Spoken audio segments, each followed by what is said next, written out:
శుభోదయం మిత్రులారా. పద్య కవిత్వము రచన ఇప్పకుంట సూర్యనారాయణమూర్తి. శీర్షిక అద్వైతము. ద్వైతము భేదభావ సముదాయపు బోధన కాజ్యమౌను. అద్వైతము బ్రహ్మమొక్కడను దర్శన సూత్ర వికాసబద్ధ సంపాతము గూర్చి నిల్చు. సమవాదము శాంతికి రక్షగాన సంధాతగా శాస్త్రవాక్యమగు తత్వ విభాజనహీనమయ్యడిన్. ఈ పద్యభావం మిత్రులారా, ద్వైతము అద్వైతము గురించి భారత జాతీయ సనాతన ధర్మంలో కొన్ని చర్చలు జరిగాయి. నేను ద్వైతము గురించి మంచిగా మనకు కావాల్సింది ద్వైతము అనే ఉద్దేశంతో ఈ పద్యాన్ని వ్రాశాను.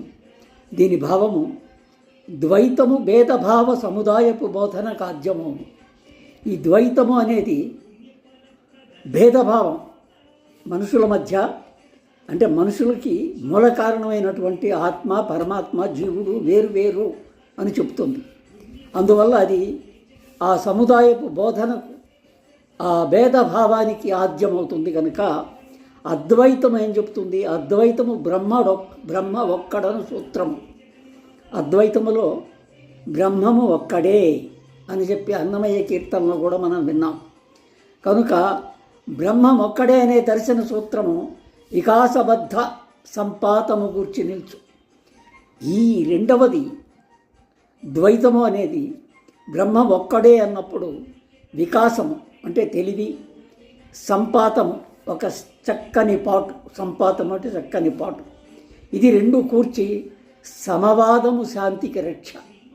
సమానమైనటువంటి వాదంతో శాంతి నెలకొల్పాల్సిన అవసరం ఉంటుంది సంఘములో, మతాన్ని గురించి గొడవలు రాకుండా. కనుక సంధాతగా దీనికి ఒక సంధాత అంటే సమాధానకర్త. ఒక సంధాతగా నిలబడాలంటే శాస్త్రవాక్యమగు తత్వ విభాజన, శాస్త్రవాక్యం అనేది ఒకటి ఉంటుంది. ఆ శాస్త్రవాక్యం ప్రకారం ఈ ద్వైతాన్ని మనం ఆచరించాలి అంటే దేవుడు ఒక్కడే అనే ఉద్దేశంతో ముందుకు పోవాలి. కనుక ఈ తత్వము, ఈ భావనని విభాజన చేయడం హీనమవుతుంది అని చెప్పి నా ఉద్దేశంగా మీకు తెలియపరిచాను.